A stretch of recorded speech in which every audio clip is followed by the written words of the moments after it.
प्यारे बच्चों, आपका बहुत स्वागत है रे क्लासेस फिरोजाबाद में। हमारा चैप्टर चल रहा था some basic concept of chemistry. उसमें एनसीईआरटी न्यूमेरिकल चल रहे हैं। उसी कैटेगरी में आप पे बहुत इस चैप्टर का कठिन और अच्छा न्यूमेरिकल है, देखें। क्वेश्चन है, a sample of drinking water was found to be severely contaminated with chloroform, supposed to be carcinogenic in nature। वो कह रहा है पीने वाले पानी का सैंपल है जिसमें क्लोरोफॉर्म की इम्प्योरिटी है ना, और ऐसा पानी पीने में कैंसर कॉजिंग है। तो कह रहा है अगर इसमें जो कॉन्टामिनेशन है यानी कि जो इम्प्योरिटी है क्लोरोफॉर्म की, उसका लेवल है 15 ppm by mass. 15 ppm by mass. ppm का मतलब पार्ट्स पर मिलियन। तो कह रहा है दो बातों के आंसर दो। Express this in percent by mass, यानी इसे परसेंट बाय मास में एक्सप्लेन करो इस बात को।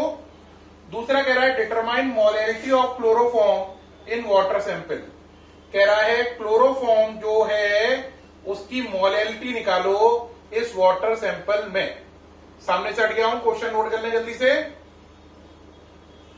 हाँ जी, नोट कर लिया। अब बताओ क्या कह रहा है। ये सब बातों का तो कोई ज्यादा मतलब नहीं है। 15 ppm का सैंपल है और आपको क्या निकालना है, परसेंट बाय मास निकालना है और डिटरमाइन मोलैलिटी निकालनी है। तो इसे हटा दे रहे हैं यहां से, 15 ppm को नोट कर ले रहे हैं। ये दो चीजें निकालनी है जो नीचे लिखी हुई है। पहले बात आई 15 ppm का मतलब क्या है। 15 ppm का मतलब हुआ बेटा 15 ग्राम क्लोरोफॉर्म है। 15 gram of chloroform is present in 10 की पावर 6 ग्राम ऑफ सॉल्यूशन। 10 की पावर 6 को बोलते हैं 10 लाख। तो इसका मतलब 15 ग्राम क्लोरोफॉर्म है जबकि 10 लाख ग्राम सॉल्यूशन है। 10 लाख ग्राम सॉल्यूशन है, उसमें 15 ग्राम क्लोरोफॉर्म घुला है। अब पहला चलो क्या कह रहा है, express this in percent by mass. Percent by mass क्या होता है? परसेंट बाय मास का मतलब होता है कि अगर क्लोरोफॉर्म कितने ग्राम है, अगर क्लोरोफॉर्म कितने ग्राम है, अगर पानी और क्लोरोफॉर्म मिलाकर 100 ग्राम है। रिपीट, 100 ग्राम सॉल्यूशन में जितना क्लोरोफॉर्म है उसे उसका परसेंट बाय मास बोलेंगे। परसेंट बाय मास का मतलब 100 ग्राम सॉल्यूशन में क्लोरोफॉर्म की अमाउंट। तो ये तो बहुत सरल बात हुई। 10 की पावर, पहले पार्ट का आंसर हो गया। 10 की पावर 6 ग्राम सॉल्यूशन में क्लोरोफॉर्म का अमाउंट है 15 ग्राम और परसेंट बाय मास का मतलब हुआ 100 ग्राम। तो 100 ग्राम सॉल्यूशन में क्लोरोफॉर्म की अमाउंट कितनी हुई, वो हो गई x, और ये x ही कहलाएगा परसेंट बाय मास। क्या कहलाएगा? Percent by mass. सॉल्व कर लेते हैं यहां से। करिए भाई, x की वैल्यू कितनी हो गई, 100 इंटू 15 अपॉन 10 की पावर 6 है ना। अब देखो ये 100 है, ये 6 है। 100 का मतलब 10 की पावर 2 और ये क्या है 6, ऊपर जाके माइनस का 6, तो ये हो गया 15 इंटू 10 की पावर -4%। 15 इंटू 10 की पावर -4%। बेटा ये 100 का मतलब 10 की पावर 2, 6 ऊपर आके बन गया -6, -6 में से 2 गई तो माइनस की 4 बची। अब सेकंड पार्ट है, मोलैलिटी निकालो। क्या निकालो? मोलैलिटी। क्या आपको पहला पार्ट समझ में आ गया? पहले पार्ट में वो कह रहा था अगर सॉल्यूशन 100 ग्राम हो तो उसमें क्लोरोफॉर्म की अमाउंट क्या होगी, वही कहलाएगी परसेंट बाय मास। तो 10 की पावर 6 ग्राम सॉल्यूशन में 15 ग्राम क्लोरोफॉर्म है, तो 100 ग्राम सॉल्यूशन में कितना क्लोरोफॉर्म है? आंसर ये है। तो यही कहलाएगा इसका परसेंट बाय मास। अब निकालनी है इसकी क्या, मोलैलिटी।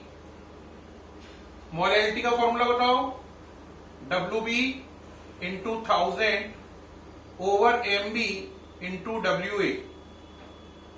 मतलब WB का मतलब क्लोरोफॉर्म का वजन MB का मतलब क्लोरोफॉर्म का मॉलिक्यूलर मास, मोलैलिटी निकालनी है, WA का मतलब पानी का वजन। ये तीनों डेटा ग्राम में लेने हैं, ग्राम ग्राम ग्राम। तो लगाइए WB कितना क्लोरोफॉर्म है 15 ग्राम, MB क्लोरोफॉर्म का मॉलिक्यूलर मास यहां पे निकाल लेते हैं, अलग से बना लेते हैं एक विंडो। C का मतलब 12, H का मतलब 1 और Cl का मतलब 35.5 और 3 Cl है तो इसका मतलब ये बात 3 बार कर लो। अब यहां से आप इसको सॉल्व कर लो भाई, कर पाएंगे? 15 है ना, कैरी 1 2 1 3 और एक कैरी 4 और 15 कितना हो गया 19, कैरी कितना हो गया फिर दोबारा 1, कैरी कितना हो गया 1 3 3 3 9 और एक 10 और 1 11। ये हो गया इसका मॉलिक्यूलर मास 119.5। अब आता है WA कितना है। WA क्या है? WA है पानी का वजन।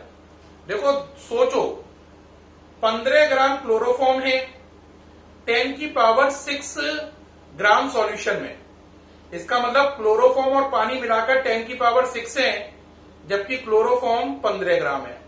रिपीट, क्लोरोफॉर्म प्लस पानी 10 की पावर 6 ग्राम है, उसमें क्लोरोफॉर्म 15 है, तो पानी कितना हुआ 10 की पावर 6 माइनस 15। तो पानी की अमाउंट कितनी हो गई बोलो जरा, यहां से इसको जगह को खाली कर ले रहे हैं। पानी की अमाउंट हो गई बेटा, वाटर इक्वल टू हो गया 10 की पावर 6 ग्राम माइनस 15 ग्राम क्लोरोफॉर्म। 10 की पावर 6 10 लाख है, 10 लाख रुपए में से अगर कोई 15 रुपए घटा दे तब भी वो लगभग 10 लाख रुपए ही रहेंगे, तो इसका मतलब आंसर 10 की पावर 6 ही मान लें। वैसे अगर आप सॉल्व करोगे तो आपको 10 लाख में से 15 सब्ट्रैक्ट करना है, लेकिन मैं आपसे पूछ रहा हूं अगर किसी आदमी को आपको 10 लाख रुपए का पेमेंट देना हो, उसमें से 15 रुपए कम भी हो जाएंगे तब भी वो लगभग 10 लाख ही माना जाएगा। इसलिए रियल आंसर तो होगा 10 लाख माइनस 15, लेकिन इसको 10 लाख ही मान लेंगे 10 की पावर 6। तो WA की वैल्यू वैसे तो ये है, लेकिन हम उसकी जगह 10 की पावर 6 ही रख देंगे।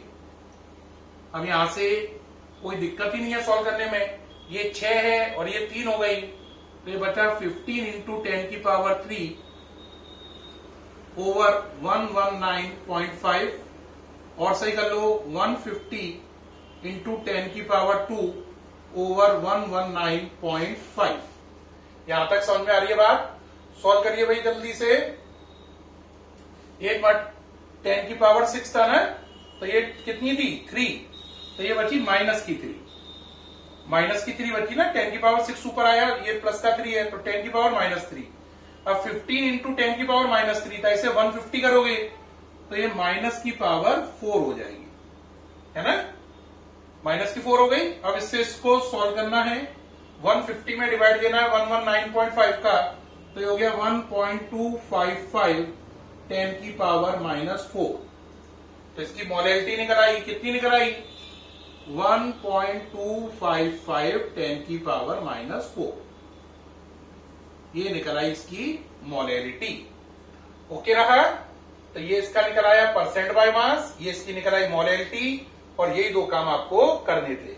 सामने से हटा हुआ हूं, आप आराम से नोट कर सकते हैं, जल्दी से नोट करिए। नेक्स्ट न्यूमेरिकल के लिए माइग्रेट करें, नोट करिए जल्दी से। चलिए भाई नेक्स्ट न्यूमेरिकल पे चलते हैं। ये जो न्यूमेरिकल अभी क्लोरोफॉर्म वाला कराया मैंने, ये न्यूमेरिकल आईआईटी के हिसाब से वेरी इंपॉर्टेंट है। जो बच्चे आईआईटी एस्पिरेंट्स हैं उनके लिए ये न्यूमेरिकल बहुत काम का था। अब नेक्स्ट क्वेश्चन है एनसीईआरटी का, what is concentration, what is concentration of sugar bracket में C12H22O11 in mole per liter, in mole per liter if 20 gram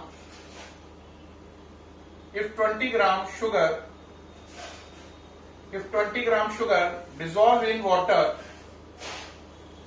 20 gram sugar dissolve in water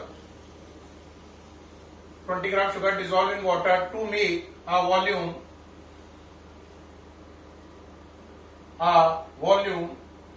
up to 2 liter. To make a volume up to 2 liter of solution. Question सामने से हट गया हूं, देखो क्या कह रहा है। कह रहा है चीनी की कंसंट्रेशन निकालो मोल पर लीटर में। इसका मतलब मोलैरिटी निकालनी है, बड़ा एम। 20 ग्राम चीनी को घोला गया है 2 लीटर में, तो 20 ग्राम चीनी अगर 2 लीटर सॉल्यूशन में घुली हो तो उसकी मोलैरिटी क्या होगी, ये इस क्वेश्चन में जानना चाहता है। तो हमारे पास बहुत सिंपल आंसर है। मोलैरिटी का फॉर्मूला क्या है, WB into 1000 over MB into VS। यहां पे ये ग्राम, ये ml, ये ml में है, ये दोनों यूनिट ग्राम में है। ये बड़ा M है, मोलैरिटी निकालनी है। कितनी चीनी बोली है, आंसर 20 ग्राम, तो WB की जगह 20 इंटू 1000। वॉल्यूम ऑफ सॉल्यूशन कितना है, 2 लीटर। 2 लीटर के ml बनाओ 2000। अब रहा मॉलिक्यूलर मास, किसका, चीनी का। इसके अलावा और कोई डेटा तो चाहिए नहीं, तो बाकी सब मिटाल दो। चीनी का फॉर्मूला ही है, इससे इसका मॉलिक्यूलर मास निकाल लो। क्या बना मॉलिक्यूलर मास बेटा, बोलो जरा। C12, कार्बन की वैल्यू 12 इंटू 12, हाइड्रोजन की वैल्यू 1, 22 इंटू 1, ऑक्सीजन की 16 इंटू 11, है ना। सॉल्व कर लीजिए भाई, ये कितना हो गया, 144 प्लस 22, ये कितना हो गया, 176। अरे सही है, सबको एडिशन कर लो, ये हो गया 342। तो इसका मॉलिक्यूलर मास कितना हो गया, 342। कैसे आया, ये किया है। कार्बन की वैल्यू कितनी रखी है, 12, हाइड्रोजन की 1, O की 16। ये सॉल्व किया है, 342 आना। यहां से आपको क्या निकालनी है, मोलैरिटी निकालनी है। सॉल्व कर लो ये मोलैरिटी। यहां से कुछ कैंसिल हो रहा तो काट दो। 20 से कितनी बार गया ये आंसर, 100 टाइम। 100 से ये 10 टाइम, तो हो गई 10/342। तो 10/342 ही छोड़ दो, है ना। 10 बाई कितना छोड़ दो, 342 छोड़ दो। या अगर आप इसे सॉल्व करोगे तो सॉल्व भी कर सकते हो, तो आएगा 0.029। 0.029 ये आ गई मोलैरिटी। या आप चाहो तो ये भी छोड़ सकते हो, ये भी करेक्ट है, चाहे तो ऐसा लिख लो सॉल्व करके। तो प्यारे बच्चों, इस क्वेश्चन में उन्होंने कहा था कि 20 ग्राम चीनी 2 लीटर सॉल्यूशन में मौजूद है, उसकी मोलैरिटी बताओ। ये मैंने आपको करके दिखा दिया है, मोलैरिटी निकल आई है। नोट कर लें जल्दी से, सामने से हटा हुआ हूं। कर लिया भाई, दिक्कत तो नहीं आ रही है। तो प्यारे बच्चों, इसमें मैंने आपको दोनों न्यूमेरिकल कराए, दोनों एनसीईआरटी के इंपॉर्टेंट न्यूमेरिकल थे जो आपने इस वीडियो में सीखे। फिर मुलाकात होगी आपसे नेक्स्ट वीडियो में, तब तक के लिए बाय।